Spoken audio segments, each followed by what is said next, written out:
আমাদের ভারতবর্ষের এক চোখ ধাঁধানো স্থাপত্যের প্রাসাদ আজ আমি আপনাদের ঘুরে দেখাবো। এই দেশের ইতিহাস নানান দিক থেকে সমৃদ্ধ।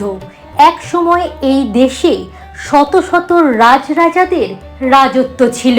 তারই ফলস্বরূপ দেশ জুড়ে রয়েছে অসংখ্য সুন্দর সুন্দর প্রাসাদ।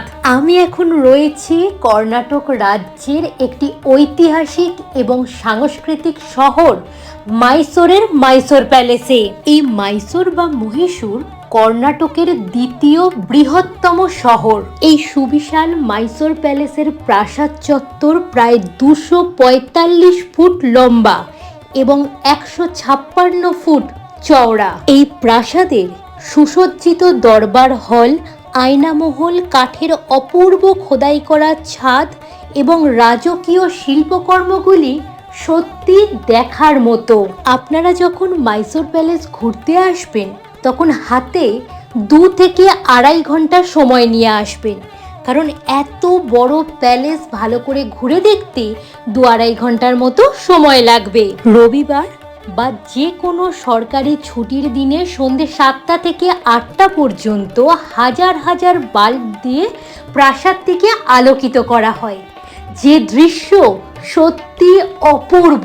এই মাইসোর প্যালেসের স্থাপত্য শৈলীতে হিন্দু, মুঘল, রাজপুত এবং গথিক স্থাপত্যের এক অপূর্ব মিশ্রণ দেখা যায়। পুরানো প্রাসাদটি ছিল কাঠের তৈরি। 1896 সালে একটি বিবাহ অনুষ্ঠানকে কেন্দ্র করে প্রাসাদটি ভস্মীভূত হয়। মাইসোরের তৎকালীন রাজা চতুর্থ কৃষ্ণরাজ ওয়াদেদার এবং তার মা হেনরি আরউইনকে নতুন প্রাসাদ নির্মাণের বরাত দেন। পাথর, ইট এবং কাঠের নতুন প্রাসাদ নির্মাণ সম্পন্ন হয় 1912 সালে। এই মাইসোর প্যালেস খোলা থাকে সকাল 10টা থেকে বিকেল 5:30টা পর্যন্ত। 18 বছরের ঊর্ধ্বে যে কারোর এই প্যালেসে ঢোকার প্রবেশ মূল্য হলো 120 টাকা। যাদের বয়স 10 থেকে 18 বছরের মধ্যে তাদের প্রবেশ মূল্য হলো মাত্র 70 টাকা।